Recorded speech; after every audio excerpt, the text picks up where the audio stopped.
Culture is the passing on of values, beliefs, traditions, and customs from one generation to the next within a set of people.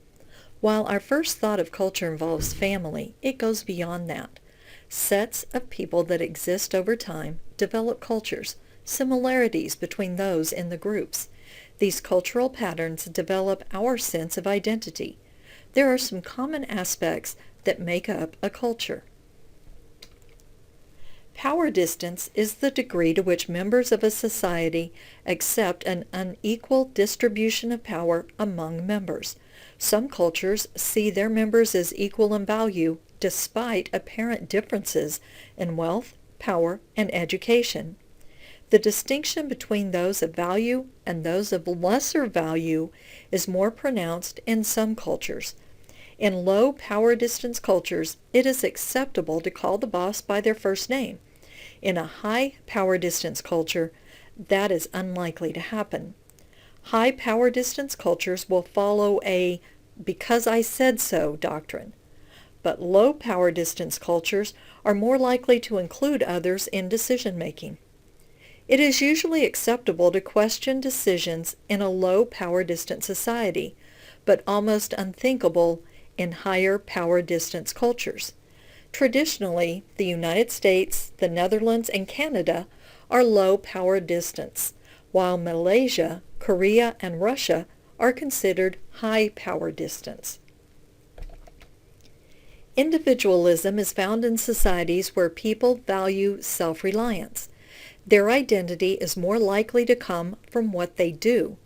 They will identify themselves by jobs, hobbies, or even physical descriptions.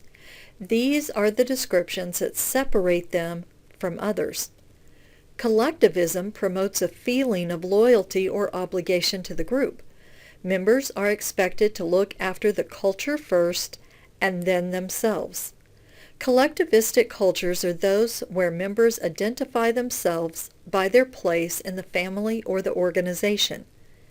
The need for conformity is high in collectivistic cultures.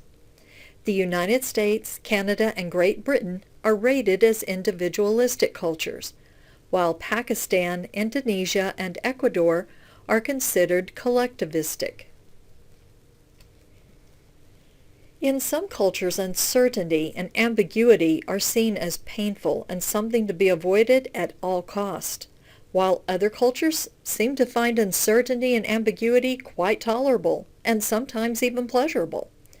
Tolerance for uncertainty is shown by a willingness to change and accept ideas and people outside the social norm. These cultures strive to have few rules that govern their lives, while people in uncertainty avoidance cultures tend to be more concerned with safety, rules, and regulations. Achievement cultures focus on tasks and material success. Success in these cultures is often measured by how well you outperform others.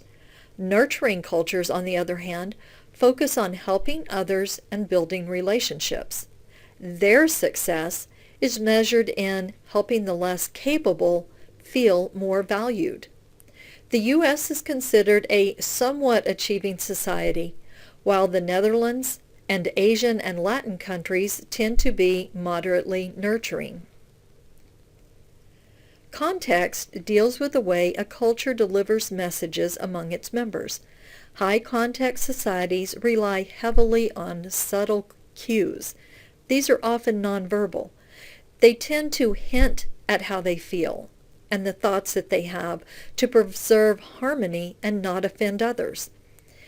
These cultures can be offended with the bluntness of low context cultures who are more direct when they express ideas. The meaning in low context is in the words. Low context cultures say what they mean, and they can be impatient with indirect communication. High context societies are more obliging and accommodating, while low context societies are seen as more competitive and dominating. These cultural differences are causing problems currently between Hong Kong and mainland China. Hong Kong became part of the British colony under a 99-year lease agreement in 1898. At the end of that lease, in 1997, Britain arranged to transfer Hong Kong back to China over a 50-year transition period. Understand that generations had grown up under the British culture of low uncertainty avoidance, power distance, and context than those who grew up in China. They also have higher achieving and individualism values. But now that culture is being taken over by a culture that is the reverse.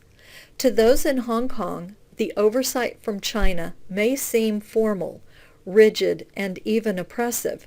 However, the Chinese view the culture in Hong Kong as undisciplined and irreverent. Knowing the values of the people in your audience will help you know how to deliver information and your speech to minimize the distractions and the noise. Understanding your audience gives you a better chance to reach them.